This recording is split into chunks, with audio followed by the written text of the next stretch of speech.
चाणक्य कहते हैं कि कुछ बातें मनुष्य में स्वाभाविक रूप से होती हैं, उन्हें केवल अभ्यास से प्राप्त नहीं किया जा सकता।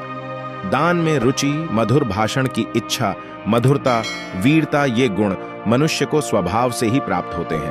अभ्यास से केवल इनमें वृद्धि की शक्ति है, तराशा जा सकता है बस। चाणक्य कहते हैं कि मनुष्य को अपना स्वभाव नहीं छोड़ना चाहिए, क्योंकि जो अपने स्वभाव और कर्म को छोड़कर दूसरे के आश्रय में जाता है, नष्ट हो जाता है। चाणक्य कहते हैं कि मोटे शरीर को देखकर ऐसा नहीं मानना चाहिए कि वह बहुत बलवान हो सकता है। लंबे चौड़े शरीर वाला हाथी छोटे से अंकुश से वश में कर लिया जाता है। इसी प्रकार दीपक की छोटी सी लौ वर्षों के अंधकार को पल भर में नष्ट कर देती है।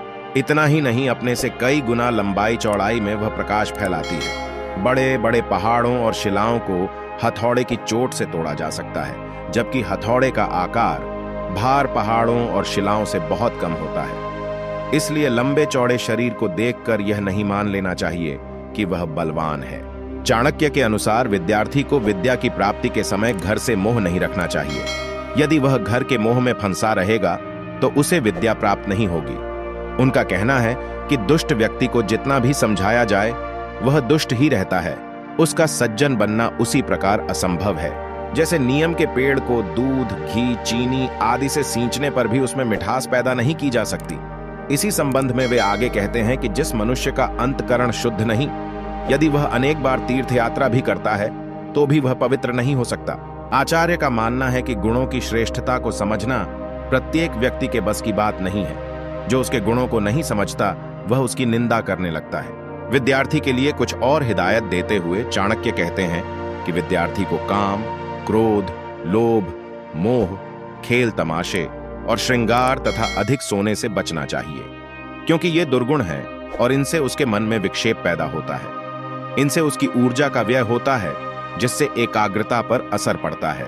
ब्राह्मण, क्षत्रिय आदि वर्णों के संबंध में बताते हुए चाणक्य कहते हैं कि जो व्यक्ति कंदमूल फल खाकर अपना जीवन बिताता है, जो प्रतिदिन पितरों का श्राद्ध करता है, ऐसे ब्राह्मण को अरश्य कहा जाता है। इस प्रकार आशी वह है जो संयमी है और अपने पूर्वजों के प्रति जिसके मन में सम्मान का भाव है। जो व्यक्ति एक समय के भोजन से संतुष्ट रहता है तथा अध्ययन अध्यापन का काम करता है, उसे द्विज कहते हैं। जो ब्राह्मण संसार के कामों में लगा हुआ है और पशुपालन, खेती आदि करता है, उसे वैश्य कहा जाता है। जो ब्राह्मण की सेवा करता है और शराब, मांस आदि बेचकर अपनी जीविका चलाता है, उसे शूद्र कहते हैं। उनका कहना है कि ब्राह्मण का कर्तव्य यह है कि वह अन्य लोगों के कार्य की सिद्धि में उनकी सहायता करे, दूसरों से छल कपट न करे। जो ब्राह्मण सार्वजनिक स्थलों जैसे बावड़ी, कुआं, तालाब, मंदिर और पार्क आदि को अपवित्र करता है, वह म्लेच्छ है। जो ब्राह्मण और विद्वानों के धन को चुरा लेता है, दूसरों की स्त्रियों का सम्मान नहीं करता और सभी प्रकार के लोगों के साथ जीवन बिता लेता है, वह ब्राह्मण न होकर चांडाल है। अंत में चाणक्य कहते हैं कि सज्जन और महात्मा व्यक्ति धन को कभी इकट्ठा नहीं करते, वे उसे दान देने की वस्तु समझते हैं।